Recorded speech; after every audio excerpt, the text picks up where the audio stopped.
Assalamu alaikum wa rahmatullahi ta'ala wa barakatu.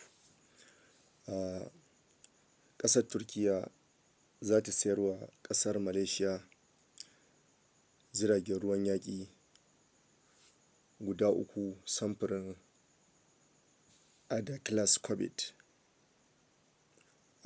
To dangane da wannan batu insha Allah ta'ala za mu duba al'amura ko kuma batutuwa kamar haka. Na farko za mu duba shi taro ko bikin da aka yi na sanya hannu tsakanin jami'an gwamnatin Turkiyya da kuma na gwamnatin ƙasar Malaysia. Abu na biyu kuma za mu duba yaushe ne ma ƙasar Turkiyya ta soma ƙera irin waɗannan jiragen da ake ce musu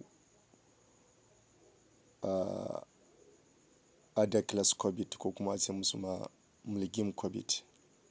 Hallau kuma su irin waɗannan jiragen ya suke, hallau kuma wane irin wato makamai suke ɗauke da shi, wato su irin waɗannan jiragen. Sannan kuma abu na uku za mu duba yaushe ƙasar Turkiyya ta soma sayarwa irin waɗannan jiragen ruwan yaƙin ga sauran ƙasashe, kuma kawo yanzu da wane ƙasa da wacce ƙasa ta sayarwa irin waɗannan jiragen yaƙi. Abu na huɗu kuma insha Allahu ta'ala za mu duba irin cigaban da ƙasar Turkiyya ta yi a irin waɗannan fannonuwan daban-daban. Sannan kuma za mu yi ƙarin bayani dangane da sauyin da ake samu a duniya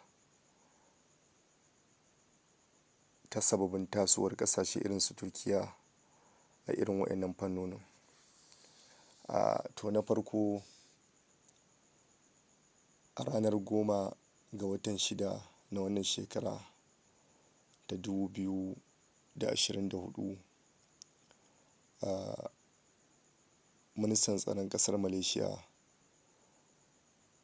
wanda ake kira da Malam Muhammad Khalid Nuruddin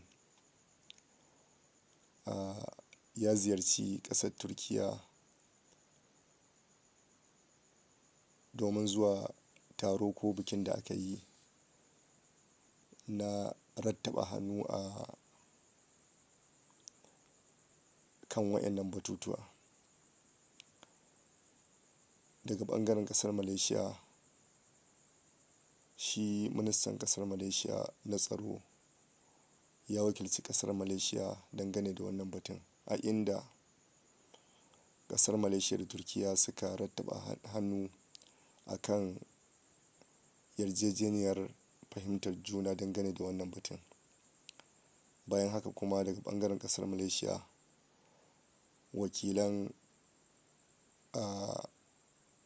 wakilai daga ma'aikatar tsaron Malaysia su ma sun halarci wannan biki da aka yi a babban birnin ƙasar Turkiyya, Ankara. Daga kuma ɓangaren ƙasar Turkiyya, shugaban ma'aikatar da take kula da masana'antu masu ƙere-ƙere a fannin tsaro wanda ake kira da Professor Dr.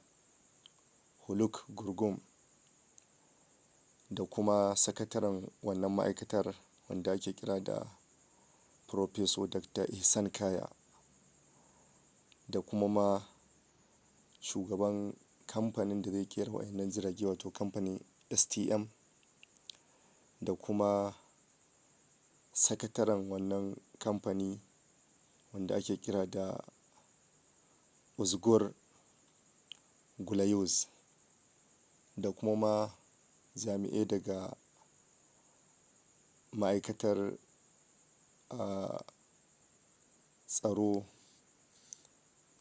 da kuma sauran baƙi da aka gayyata duk sun halarci wannan biki da aka yi na rattaba hannu tsakanin ƙasar Malaysia da kuma ƙasar Turkiyya dangane da jiragen ruwan yaƙi guda 3 samfurin Ada class Cobit da ƙasar Turkiya ta ƙera wa ƙasar Malaysia.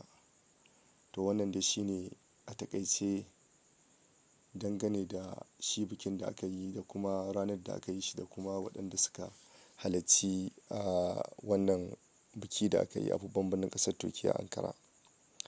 To bayan haka abu na biyu shine su dai waɗannan jiragen ƙasar Turkiya ta soma ƙera su ne a wani shiri da ta fitar da shi wanda aka sa masa suna Milgem Project, wato shirin Milgem, a shekara ta 2004. A inda a ƙarƙashin wannan shirin ne Turkiya ta tsara za ta ƙera irin waɗannan jiragen ruwa samfurin Cobit, wato matsakaitan jiragen ruwan yaƙi, inda za ta ƙera wa wato jami'an tsaronta na ruwa irin waɗannan jiragen domin ta dogara da kanta wajen wato ta fannin wato ƙere-ƙere na fannin tsaro. Musamman ma bayan da aka fito wato ƙasar Turkiya ta fito da wani shiri na karewa wato gaɓoɓin ruwanta wanda ake ce mar Blue Homeland Doctrine, wanda dama ita ƙasar Turkiya ta yi iyaka da gaɓar ruwa ta fuskoki da yawa. Daga kudancinta akwai ta yi iyaka da tekun Mediterranean, daga kuma yamma maso kudu ta yi iyaka da tekun Aegean, da kuma yamma maso arewa ta yi iyaka da tekun Marmara, da kuma arewa sak ta yi iyaka da tekun da ake ce mar da turanci Black Sea ko kuma baƙin kogi. To su dai waɗannan jiragen ruwa bayan an fara ƙera su ne a shekara ta 2005, wato bayan shekara ɗaya da fitowa da wannan shiri na Milgem Project na ƙera waɗannan jiragen. Daga nan ne kuma ita ma a shekara ta 2018 ƙasar Pakistan ta zo ta rattaba hannu da ƙasar Turkiya domin ƙasar Turkiya ta ƙera mata irin waɗannan jiragen ruwan guda 4, a inda suka rattaba hannu akan za a ƙera jirage guda 2 a tashar ƙera jiragen ruwa ta Istanbul da take Turkiya, wanda guda 2 kuma Turkiya za a yi musayar fasaha, wato Turkiya ta bai ƙasar Pakistan fasahar ƙera jiragen, inda masanan ƙasar Pakistan za su ƙera jiragen da kansu a tashar ƙera jiragen ruwa ta Karachi wanda take a ƙasar Pakistan. To wannan dai shine ma kusan farkon Turkiya ta soma sayarwa waɗannan jiragen ga wato wasu ƙasashe, wanda kuma bayan nan ƙasar Ukraine ita ma ta zo ta rattaba hannu da ita da ƙasar Turkiya a shekara ta 2020 akan ita ma ƙasar Ukraine za ta sayi irin waɗannan jiragen ruwan daga wajen Turkiya guda 2, wanda kawo yanzu ma har satin da ya wuce har an gama ƙera su, amma yaƙin da ake tsakanin Ukraine da Rasha shine ya sa ba za a iya miƙa wa ƙasar Ukraine waɗannan jirage da aka ƙera mata ba. Wanda kuma shine ya kawo mu yanzu shi ma ƙasar Malaysia ita ma ta biyo bayan su a wannan shekara. To wannan shine wato kaɗan shi ma daga batun da wato lokacin da aka soma ƙera waɗannan jirage da kuma har kawo zuwa ƙasashen da suka soma sayen waɗannan jiragen yaƙin zuwa yanzu. To bayan haka za mu shiga wato batu dangane da su irin waɗannan jiragen wane irin wato jirage ne. To su dai waɗannan jiragen wanda ake kiransu da Ada class Cobit ko kuma a ce ma Milgem Cobit, saboda wannan an soma ƙera su ne a Turkiya da aka fitar da wannan wato project ɗin na Milgem, hisa ana kiransu Milgem Cobit.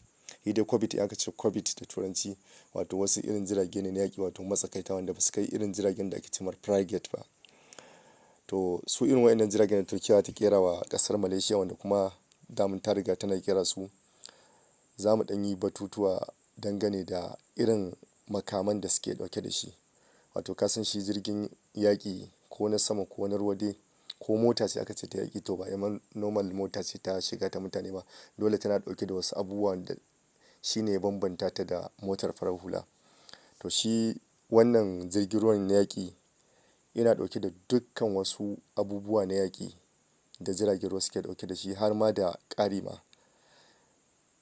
Na farko dai ina ɗauke da wato duk wasu kala kalar bindigogi da ake amfani da su wato wajen yaƙi akan waɗannan jiragen wato jiragen ruwan yaƙi. Abu na biyu kuma wato yana ɗauke da abin da turanci ake ce mar air defense, wato makaman kakkaɓowa jiragen sama, inda ko da jirgin saman yaƙi na abokan gaba zai iya zuwa ya tarwatsa wannan jirgin ruwan, to ina da makami na tarwatsa jiragen sama wanda wato zai iya harbewa jiragen saman daga nesa.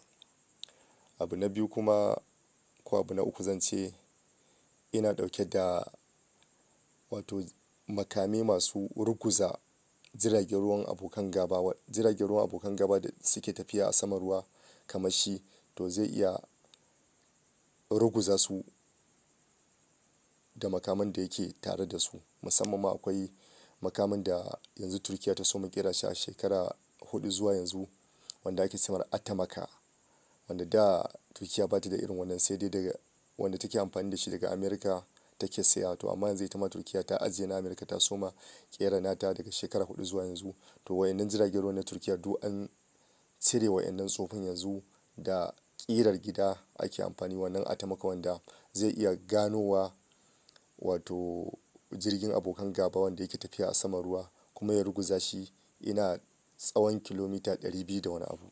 To su ma waɗannan jiragen na Malaysia wanda za a ƙera mata ita ma za su yi amfani da wannan makamin ne wanda Turkiya take ƙerawa Atamaka. Har ilau kuma abin da ya bambanta shi da sauran wasu jirage inda dama ba kowane jirgin ruwan yaƙi ne yake tafiya da irin wannan abun ba, shine hallau kuma submarine hunter ne. Wato akwai jiragen ruwan da turanci ake ce musu submarine, wato jirage masu nutso a ƙarƙashin ruwa wanda suna ƙarƙashin ruwan za su iya kaiwa hari duk inda suke so saboda suna amfani da wato missile ne shi ma wato makami mai linzami mai tafiya a cikin ruwa wanda ake ce masa torpedo da sauransu. To shi wannan jirgin ruwan da Turkiya za ta ƙera wa Malaysia anti-submarine ne, wato yana da submarine hunter ne, zai iya bibiya wato zai iya farautar duk inda wani submarine na abokan gaba yake. To wannan jirgin ruwan indai yana cikin ruwa yana saman ruwa zai iya farautar, yana da radars wato abubuwan da suke wato na'urori masu wato jiyowa wato sauti da sauran abubuwa, wato yana da su wanda za su jiyo inda submarine yake, inda jirage masu nutso suke kuma ya yi amfani bayan kuma ya gano inda ya yi farauta ya gano. To kuma yana ɗauke da makamin da ake ce ma torpedo, wato makami mai linzami wanda ake harba shi ake amfani da shi a cikin teku. Zai iya harbawa wannan submarine ɗin da ya gano, zai iya harba masa wannan makami mai linzamin ya tarwatsa shi yana ƙarƙashin ruwa. To inda ya bambanta da sauran jirage kenan ba kowane jirgi ne yake ɗauke da wato yake ɗauke da na'urori da suke wato farautar jirgin ruwan yaƙi wato mai tafiya a ƙarƙashin ruwa ba. Bayan haka kuma wannan shine a ɗan taƙaice wato kayan yaƙin da yake ɗauke da irin wannan jirgin ruwan na Turkiya da ta Malaysia yake ɗauke da su. Bayan haka kuma shi wannan jirgin ruwan wato tsawonsa ya kai mita 100, nauyinsa kuma ya kai ton 2,500. Hallau kuma yana ɗauke da gurin saukar wato helicopter wato ƙaramin jirgi na yaƙi. Hallau kuma gudunsa ya kai ma'aunin knot 26. Bayan haka kuma zai iya ɗaukar wato sojoji har guda 100. Bayan haka kuma kamar yadda sakataren wato shi kamfanin STM wato Malam Ozgur Gulayuz ya faɗa, wannan jirgin ruwan da Malaysia za ta saya guda 3 kamfanin STM zai fara ƙera jiragen tun daga wannan shekara, kuma za a miƙa wa ƙasar Malaysia jiragen ruwan a cikin wato shekaru 3. To wannan shi ya kawo mu zan ɗan yi wani ƙarin bayani wato akan irin cigaban da ake samu tun kafin ma na je babban wato ƙarin bayani da na ce zan yi. Wato har ilau kuma shi wannan jiragen ruwa da za a kira Malaysia, kamfanin STM ne zai kera shi, wanda dama ita ma ƙasar Turkiya tun da ta fito da wato tsarin na mulkin ɗin to ta bai kamfanin STM wato Emaar shi ne kamfanin da aka ba shi kwangilar ya kera wa'annan jiragen. Dama shi kamfani ne wanda ya ƙware a kera wato jiragen ruwa da na yaƙi da wanda ba na yaƙi ba. To shi kamfanin STM shi ne zai kera jirgin ruwa, amma kuma sauran makamai da sauran abubuwa da za a sa wa jiragen ruwa wato kamfanunuwa guda 50 daga nan kamfanin STM zai je ya kakkarɓo wato ya sassiyo abubuwa a haɗa shi wannan jirgin ruwan. Wato dai shi dai kamfanin STM dama yana kera jiragen ruwa ko na yaƙi ko ba na yaƙi ba, to shi zai kera jiragen ruwa, amma irin waɗannan makamai misali wannan makaman da na faffaɗa da sauransu da za a ɗaɗɗora jiragen wato shi wannan jiragen ruwa, su waɗannan jiragen ruwa to zai siyo su ne daga kamfanunuwa har guda 50, wanda kuma duk su ma waɗannan kamfanunuwan wato kamfanunuwan Turkiya ne. Daga cikinsu akwai kamfanin wato Aselsan, dama babban kamfani ne wanda ya ƙware wajen ƙere-ƙere musamman ta fuskar tsaro. Kamfani ne na wato electronics company wanda ana ji da shi a duniya, yana ɗaya daga cikin wato top 100 wato kamfanunuwa guda 100 wato wanda ake ji da su a duniya ta fannin wato ƙere-ƙere na electronics, wato ana ji da shi. To daga ciki akwai wannan kamfanin, akwai kuma kamfanin Roketsan wanda shi kuma ya ƙware dama wajen duk inda abu mai tashi ne a sama tun daga missile da sauransu, to shi ma ya ƙware, shi ma yana ɗaya daga cikin manya-manyan kamfanonin da ake ji da su a duniya guda 100. Na uku akwai Havelsan da kuma sauran guda wato 47. To duk dai shi kamfanin STM shi zai kera jirgin ruwa, amma zai sassiyo wato abubuwa daga waɗannan sauran kamfanunuwa na Turkiya ya haɗa jiragen ruwan, dama haka yake yi. To wannan wato ba ƙaramin wato abun wani bane, wato abin cigaba ne a ce a ƙasa kamar Turkiya wato yanzu akwai kamfanunuwa wanda har sun kai 50 a fannoni da yawa, wanda har za su iya wato haɗuwa su kera jiragen ruwa. In an kera jiragen ruwa su kawo tagomashin su. To abinda za ku fahimta nan shine in dai ƙasa ba a yin kamfanunuwa ba a taɓa cigaba ba. Yanzu wannan iya kamfanunuwa 50 ɗin nan da za su haɗu a sassiyo abubuwa wurin su haɗa jiragen ruwan nan, to a taƙalla mutum miliyan 10 sai su ci abinci su samu arziki bayan ita kanta gwamnatin Turkiya ta sababin waɗannan jirage guda wato 3 da za a kera wa Malaysia. To wannan shi sa muke wato gaya wa shugabanninmu dole ne sai an wato yi kamfanunuwa tukuna ƙasa za ta ci gaba. Kamar yanzu wani abu da na taɓa gani kuma ba wai ana nufin wai kamfanunuwa wai 50 ne a Turkiya, a'a. Iya kafin zuwan wato shugaban Recep Tayyip Erdogan ma kamfanunuwa ɗin da suke ƙere-ƙere a fannin tsaro kawai sun kai kamfanunuwa guda 50, amma daga zuwansa zuwa yanzu a shekara 23 zuwa da 3 to kamfanunuwa sun kai a taƙalla waɗanda suke ƙere-ƙere a fannin tsaro ta fannoni daban-daban sun kai kamfanunuwa guda 1,500. Dan daga ciki ma ba na mantawa akwai shekara wajen 5 da ta wuce za a yi irin Paris Air Show, wato za a yi wato baje kolin wato fasahar ƙera jiragen sama a birnin Paris na Faransa. Ba na mantawa wato kamfanunuwa waɗanda suke wato ƙere-ƙere a fannonin wato jiragen sama guda 50 ne suka je wannan wato air show din, wato suka je wannan baje kolin daga Turkiya. Kuma wai ba ana nufin wai iya kamfanunuwa 50 su ne suke ƙere-ƙere a fannin wato jiragen sama ba, a'a sun fi haka. To saboda haka Turkiya a nan za mu zo wato ƙarin bayanin da za mu yi akan Turkiya wato dangane da cigaban da ta yi. Turkiya ba ƙaramar ƙasa ba ce, wato ta ci gaba ta fannoni da yawa. Yawwa duk ƙasashen musulmi babu ƙasar da ta kai Turkiya ci gaba ta fannoni da yawa, musamman ta fannonin wato science and technology wato kimiyya da fasaha. Yanzu kaga ba dan a ce mun samu ƙasa irin su Turkiya din ba ƙasashen musulmi wanda za su yi wannan, da yanzu ƙasar Malaysia ba inda ta iya waɗannan ƙasashe na wato azzaluman ƙasashe nan su America ko Faransa ko Birtaniya ko Germany nan dole za ta je ta siyo. In sun ga dama, kamar yadda muke gaya muku, in sun ga dama ma su ce ba su sayar mata ba, in sun ga dama kuma su ce za su sayar amma sai nan da shekara 10 za a kera mata ko shekara 15. Kuma dole in za su sayar ma sai sun sa mata wani sharaɗi, sai sun sa wa shugabannin wani sharaɗi wanda wannan sharaɗin sai ya cuce su, ya cuci 'yan ƙasar su. To amma kun ga yanzu da yake an samu ƙasa irin su Turkiya ma, ƙasashe wanda suka taso a fannin wato kimiyya da fasaha, to wannan wato zai kawo wato ba ƙaramin ci gaba yake kawowa ba, wato ta fannin wato irin waɗannan abubuwa, musamman a ƙasashe, ga ƙasashe masu tasowa, ko musamman ma ƙasashe masu tasowa, ƙasashen musulmi.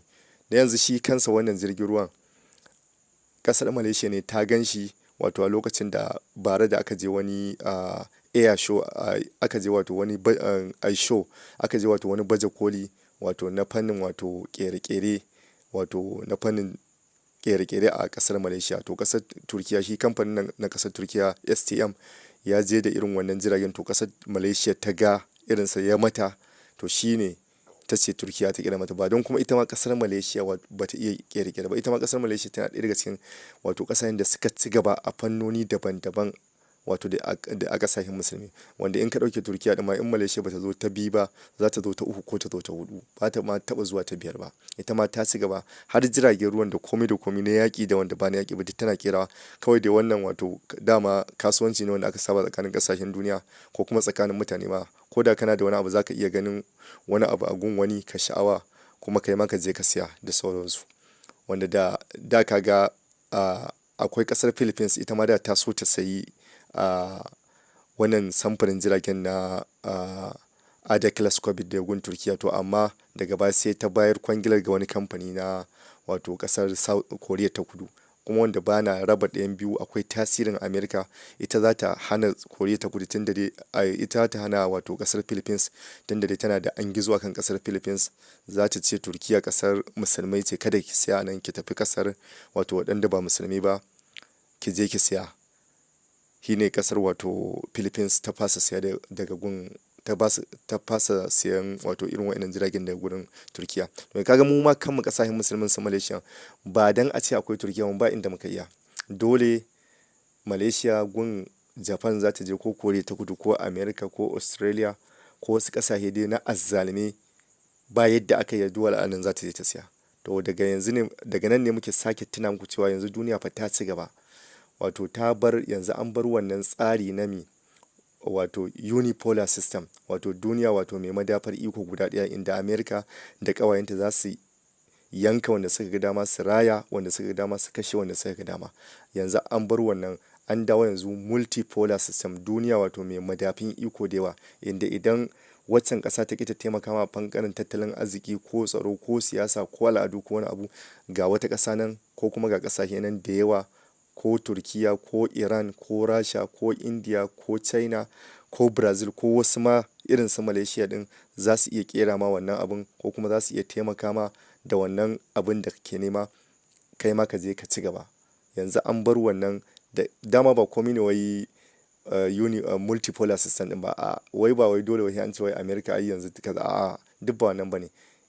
Wannan canjin da ake samu na in shekara 30 ko zuwa 40, dole gun America aka je, saboda waɗannan ƙasashen in ka cire Rasha, dudinsu ba sa yin wannan in ma suna yi, to local kawai su suke amfani da su, ba sa sayarwa sauran ƙasashe.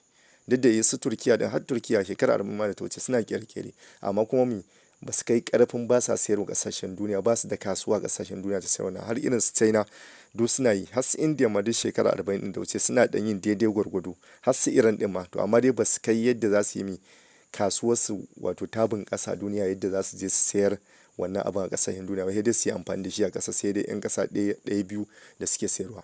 To amma yanzu sun taso, su ma sun ci gaba sosai, wato sun ninka, suna da kasuwa sosai. Yanzu misali ka ɗauki ɓangaren jirage marar matuƙa, yanzu kusan ba ƙasar ma da take da kasuwar jirage marar matuƙa irin Turkiya. A taƙalla Turkiya tana sayarwa ƙasashe jirage marar matuƙa, wato drones kenan, sun fi ƙasashe 40, banda sauran abubuwa. To ga wannan ba ƙaramin ci gaba ne. To kuma irin wannan ci gaban su Turkiya suka yi, su Iran da sauransu, shine zai kawo ƙarshen wato babakeran da kasashen yammacin duniya suka yi, wato a siyasar duniya da tattalin arzikin duniya da tsaron duniya da sauransu. Shi yasa kullum wato za ga Erdogan suna kai mar hari ta bangaren tattalin arziki domin su ruguza tattalin arzikin Turkiya a ce bai iya ba. Suna kai mar hari domin a juyin mulki. Gashi nan dai hari ta bangaren leƙen asiri, ta bangaren kaza, ta bangaren duk dai gashi nan dan dukar mi kar Turkiya a ce ta ci gaba, kasashen ta taimaka kasashen musulmi, ta taimaka sauran kasashen wanda ba na musulmi masu tasowa su ci gaba. To wannan shine bayanin da muke sake wa mutane, ba karamin ci gaba ne. In Allah da zan muku bidiyo ma akan wato kwanan nan ita ma kasar wato Saudi Arabia ita ma ta ga uwar bari. Da tana ɗaya daga cikin kasashen da tura suke amfani da ita domin a ruguza wannan mulki na Erdogan. Saboda duk wannan kusan ci gaban da Turkiya ta yi, dama ta ci gaban amma dai kusan kashi 85 na ci gaban da yanzu take da shi Erdogan ne ya kawo shi a cikin wannan mulkin nasa na shekara 22 zuwa da 3 da yi. Kamar yadda ɗazu na gaya muku, Turkiya da lokacin da Erdogan ya zo akwai kamfanonuwa na kere-kere ta fannin tsaro guda 50 ne kawai, amma kawo yanzu a shekara 23 da yi an samu kamfanonuwa har sun wuce ma kamfani 1,500 a iya fannin tsaro kawai. Kawo kilo duk shi ya kawo kusan ci gaban ma, tun da daga 50 ya dawo 1,500 har da wani abu. To da Saudiya ba in nace Saudiya ba ina nufin wai 'yan ƙasa, shugabannin Saudiya da su ake tura suke amfani, ake cutarwa wato Turkiya, ake bai ma 'yan tawayen Turkiya makamai domin su je su tada bom da sauransu a ƙasa. Duk shugabannin Saudiya da irin na su Imarat da su ake amfani. To amma yanzu sun ga uwar bari, dole da suka ga Turkiya ba inda suka iya ta taso ta ci gaba a fannoni da yawa, dole yanzu su ma sun zo sun risina. Imarat ta risina ta sayi irin wannan jiragen ma marasa mara matuƙi wanda ake cewa Akinci da Bayraktar, duk ta siya daga gurin wato Saudiya, ta siya daga wurin Turkiya. Ita ma Saudi Arabia ita ma yanzu dole ta zo ta rangwafa. Yanzu wannan satin da ya wuce sun zo sun sa hannu da ita da ƙasar Turkiya. Kamfanonuwa har wajen guda 3 za su je su buɗe wato reshinansu a ƙasar wato Saudi Arabia domin su haɗu da ma'aikatar tsaro ta Saudi Arabia, ana ƙerawa Saudi Arabia wato makame a cikin ƙasarta ba tare da taso daga wasu ƙasashe irin su Amerika da sauransu ba. Wanda kuma wannan ba don Allah suka yi ba, gani suka yi ba inda suka iya. Saboda su Amerikan ba za su taɓa ƙera musu, ba su ba su ƙera makami da kansu ba, dole sai dai su siyar musu. Yanzu a nan ne zan sake muku baku wani misali. Duk ƙasar da take bin Amerika in dai ba wannan 'yan kulob ɗin nasu da in faɗa a wani bidiyo ba, 'yan kulob ɗinsu su ne irin ƙasashen Turai da irin su Japan da Isra'ila da Koriya ta Kudu da Australia da New Zealand, wa'annan su ne 'yan kulob ɗinsu. In dai ba a cikin kulob ɗin, duk ƙasar duk biyayyar da za ka yi wa Amerika da sauran ƙasashen Turai, in dai ba ka cikin 'yan kulob ɗinsu, ko da in dai ba kashi 100% kake a cikin 'yan kulob ɗinsu ba, dubiyayyar da aka masa aikin banza ne, ba su taɓa barka ci gaba. Yanzu dubiyayyar da ƙasashen Larabawa irin su Saudiya, su Kuwait, su Imarat, su Misir suke yi, ba su taɓa kawo musu ci gaba da su ma za su ke iya ƙera abubuwa ƙasarsu da kansu ba. Sai dai suna kawo musu, suna sayar musu, suna zaluntar, suna kwacewa kuɗinsu. Amma misali yanzu ka ɗauki Iran tun da ta taso, tun da aka yi juyin juya hali a Iran, Rasha take bi. To yanzu Iran ba irin abin, duk wani abu da ka shi na, tun daga kan wato takalmin da za a sa a Iran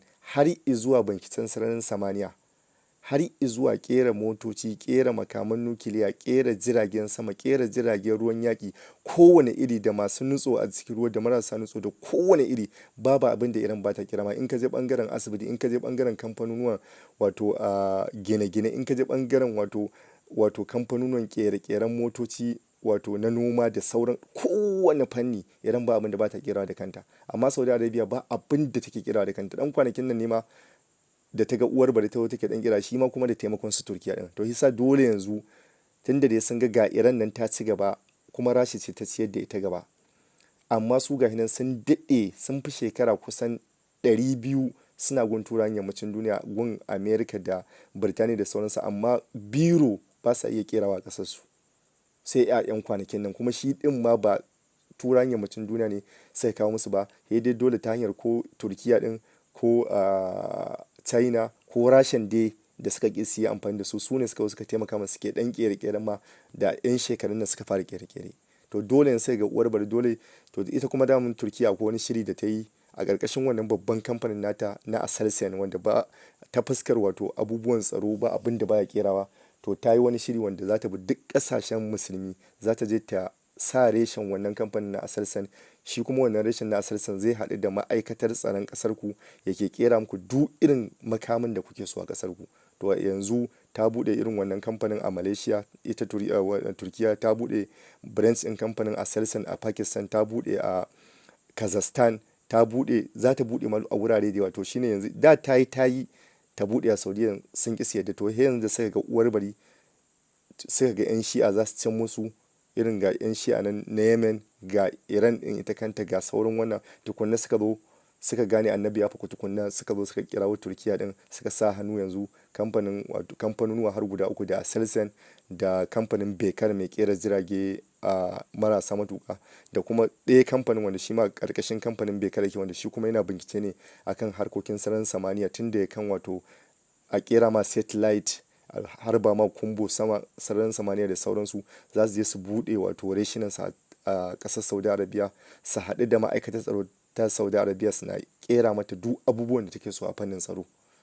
To wannan shine ci gaba, kuma daga wannan shine wato cewa yanzu duniya ta tashi daga wato ƙarƙashin wato cewa America ce za ta yi komi da ita da ƙawayenta na ƙasashen yammacin Turai irin su Faransa da Germany da Birtaniya da sauransu, zuwa duniya mai madafin iko da yawa. To wannan shine, insha Allahu zan muku wato bidiyoyi akan irin waɗannan abubuwan sosai. Muna fata duk mutumin da yake son wato dai ya samu wato wayewa akan siyasar duniya da sauran abubuwa, da kuma ɓangaren wato addinin musulunci. Daman tun a farko na gaya muku ni mai bincike ne akan ɓangaren wato siyasar duniya da kuma addinin musulunci. To in Allah da yake biyo wannan tashar, insha Allahu zai ƙaru da abubuwa da yawa, insha Allahu ta'ala. A nan ne kuma wato muna yi wa wato masu kallon mu masu albarka, wato muna roƙonsu da suna danna mana ƙararrawa, da kuma suna danna mana wato alamar wato tarayya, wato subscribing, domin dukkanin wani shiri da muka yi yana zuwa muku wato kai tsaye ba tare da